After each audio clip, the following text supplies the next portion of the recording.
Brendan PlayerUnknown Green, the creator of PlayerUnknown's Battlegrounds, has created a metaverse project called Artemis. Green revealed new details about Artemis in Hit Points, a newsletter from video game journalist Nathan Brown. In 2019, the developer announced a new project after leaving the PUBG team.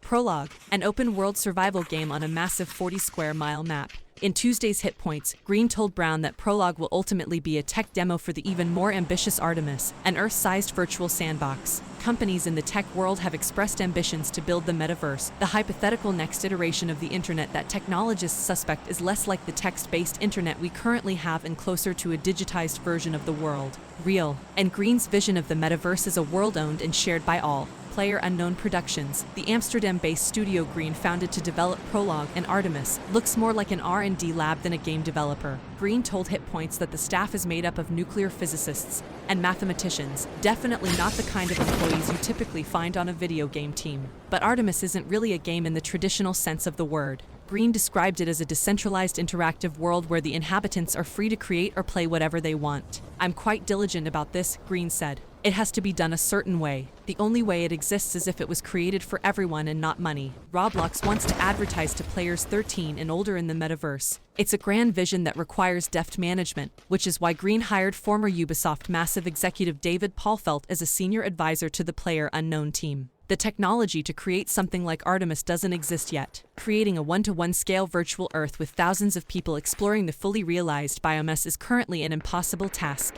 The tools to create a metaverse mirror of Earth do not yet exist, at least on a practical scale. For this reason, PlayerUnknown Productions is solely dedicated to building a game engine, Melba, powered by machine learning. Building Artemis, Green said, would require an absurd amount of work for human engineers, but it might be feasible for an AI capable of transforming an entire planet's trees, plants, valleys, rivers, and mountains into one ceaseless rhythm. It might also be able to populate Artemis with animals and even human NPCs that behave and interact realistically, as long as the AI is built well and fed with the right data. Green told Hit Points that his studio has already filed multiple patent applications for some of the technology it develops, and he explained a bit about how it works. "We've created some new knowledge here, mapping the terrain, populating it with trees and resources, putting artist-made places into that terrain," Green told Hit Points. "And it all happens generatively as you move through the world. All of this will take a long time, about 10 minutes 15 years according to Green's estimate." Paulfelt is optimistic about the project's success, calling the team's small staff a boon rather than a hindrance. For Paulfelt, this means the team can shoot down the many targets ahead of them, task after task, as they steadily march towards the white whale of a planet-sized digital playground.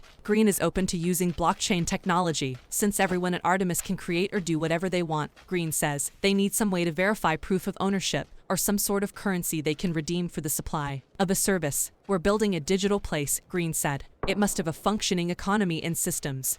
But it's not about Chanel and Louis Vuitton. He's a guy called Awesome Pickle who sells cool skins because he understands what people want. League x Louis Vuitton, 100 Thieves x Gucci. Video game fashion is becoming big business. The dream is for Artemis to become an open-source world that anyone can modify with decentralized ownership. All Artemis residents will get a share, with PlayerUnknown Productions eventually dissolving into a maintenance role to make sure things run smoothly, according to Green. "It's a place with structure but no real rules," he said. "Open-world games, even those with limited scope and strictly controlled properties compared to the Artemis camp, have already created some fascinating emergent moments, unplanned and often unanticipated by the developers." In 2007, a New York City woman posted an ad on Craigslist offering sex in exchange for 5,000 gold in World of Warcraft to purchase an epic flying mount. In 2012, zombie apocalypse title DayZ inspired discussions of human nature as players chose to team up or kill each other for jars of beans in the game's unforgiving world. In 2005, a World of Warcraft glitch behaving like a viral outbreak forced the developer to briefly shut down the game to prevent the virus from infecting all players, an incident later reported by epidemiologists investigating the patterns predictors around COVID-19. Green was referring to English computer scientist Tim Berners-Lee, the inventor of the World Wide Web, who also freely gave away his creation without any copyright or patent.